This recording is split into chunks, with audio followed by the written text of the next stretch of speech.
Thank you for tuning in to Mr. Cliff's Toy Shop. On today's review, we take a look at the Hasbro Marvel Legends X-Men Mystique.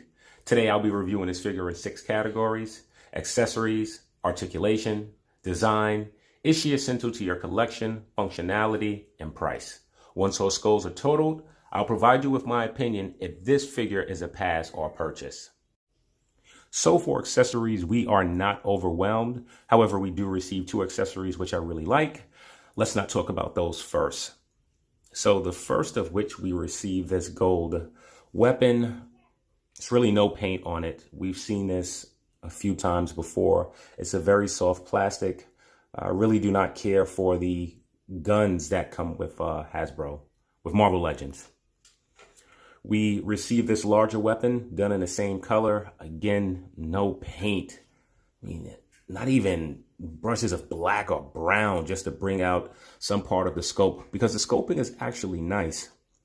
I believe this weapon came with the Hydra 2-pack. Could be mistaken, but because of the lack of paint, it's just very underwhelming. And now for the accessories that I do like. So in total, we received 3 head sculpts. The first from Alandra from the Shi'ar Empire. So the paint is done very well. Reddish pink lipstick, the black around the eye. And the plastic, the gray that's used is it's not really a metallic gray. It's a bit dull in color, not as dull as the weapons. And the head that I truly like, and I'm sure that most collectors will like the most, would be the Rogue. This head sculpt is done very well. I'm not sure if it's exactly the same head sculpt that we received with the Rogue figure before. I'll see if I can actually pull that figure out at some point in this review and do a quick comparison. And we receive the head sculpt from Mystique. It has that evil smirk and grin, which I really like. The yellow head. The yellow eyes, excuse me, the lipstick to match the hair. So while there aren't a lot of details to the face sculpt, it's subtle and I do like it. So for accessories, Hasbro has done what they normally do. Give us a lot of one accessory, but not give us a balanced pack of accessories. So we don't receive any alternate hands. And for this particular figure, I don't even feel that we needed a full pair of hands. Just having one touching hand, the hand that came with Invisible Woman, would have been perfect for Mystique. However, we don't receive that. We get 2 gripping hands. I would have rather eliminate the 2 weapons and have additional hands. So for overall accessories, the guns are very lackluster, but the fact that we get 3 head sculpts, I'm going to give Mystique an 8 out of 10.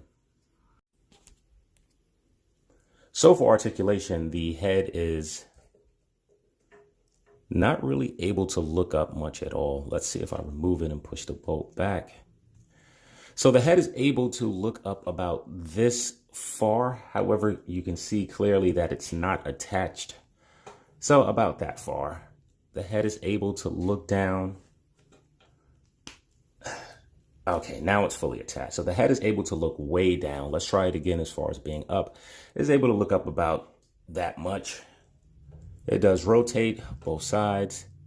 And you get a decent amount of pivot, no back and forth. The arm is able to move up about that much.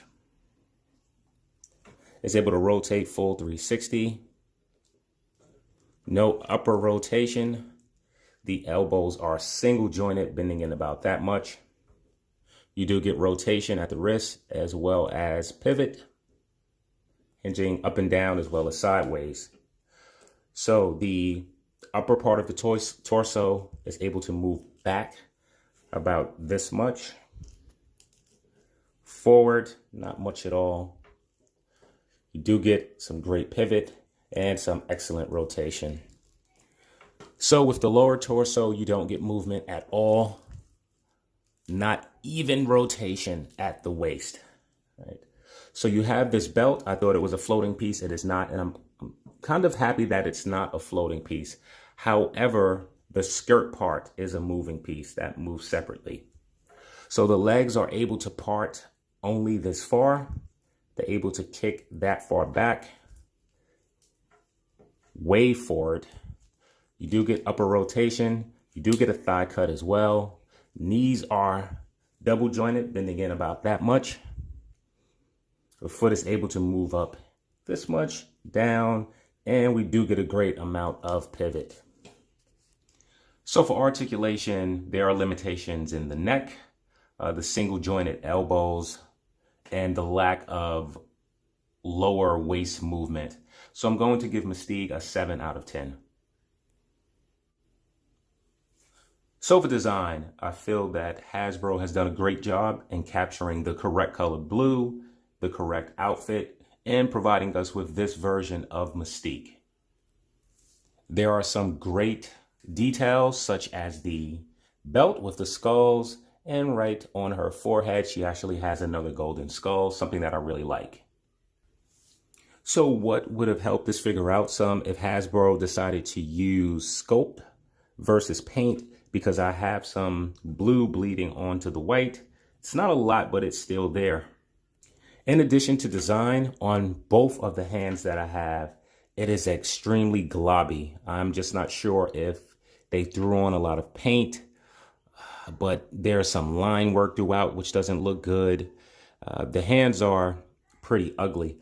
I'm not sure, now that I'm looking at it, if the hands are supposed to mimic gloves, and this is sort of some of the wrinkles that you'll see in the gloves. So if you hear some noise in the background, that's my little one, but we're going to push through this video. So for design, I'm going to give Mystique an 8 out of 10. So is Mystique essential to your collection? So in my opinion, Mystique has to be amongst the 10 top X-Men villains. So the easy, simple, quick answer is yes.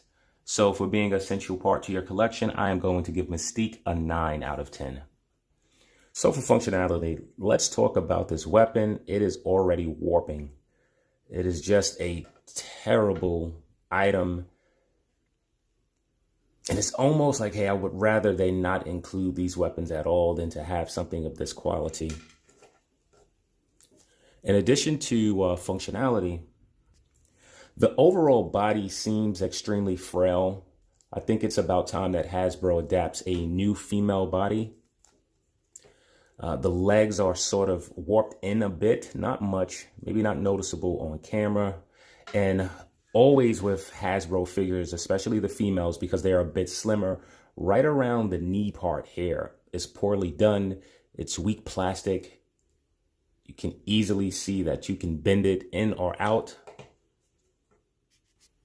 And it's also long overdue that we still are receiving single elbows. It is about time that Hasbro makes this standard to give us double jointed elbows on our female figure. This really hurts limitation, especially with trying to pose a gun. I was attempting desperately to sort of get her to hold the gun across her chest, and I'm just not able to do so because of the single elbow. And the last area would be not having a swivel at the waist. The fact that they used this system here, I think, was a great idea, but this should have been used to cover the line work of that swivel, but we don't even receive the swivel. So for functionality, I am going to give Mystique a 5 out of 10.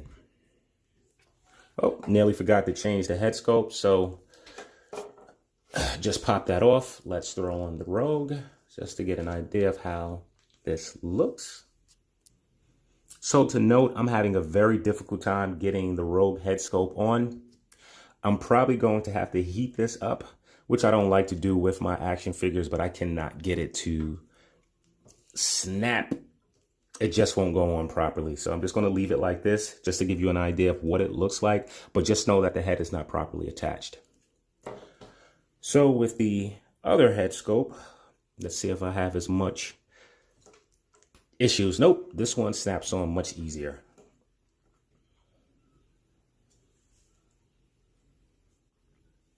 So for pricing, Mystique comes in at $20 before tax. I was able to find her at, well, you can only find her at Walgreens. So I was able to find her at my local Walgreens, so I did not have to pay for shipping. So for $20, is she worth it? I think by now, you know my sentiment on Marvel Legends. I still feel like we receive a lot for a $20 action figure. So I'm not going to take a long walk down the pricing point. So I'm going to give Mystique a 10 out of 10 for pricing. So is she a pass or a purchase? So let's look at some things.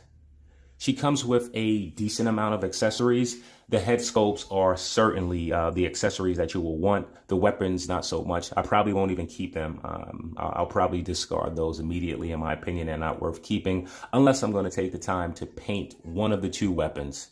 And I'm not sure if I want to invest that time.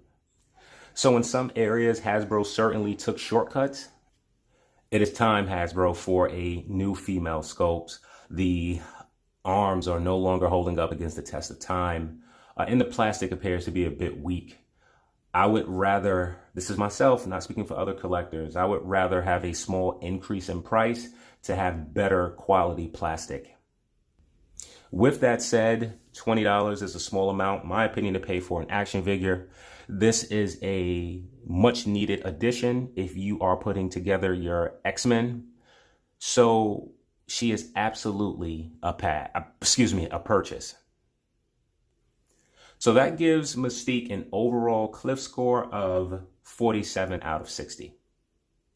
So I was able to find my Rogue figure, and both head sculpts are exactly the same. There are just some color changes.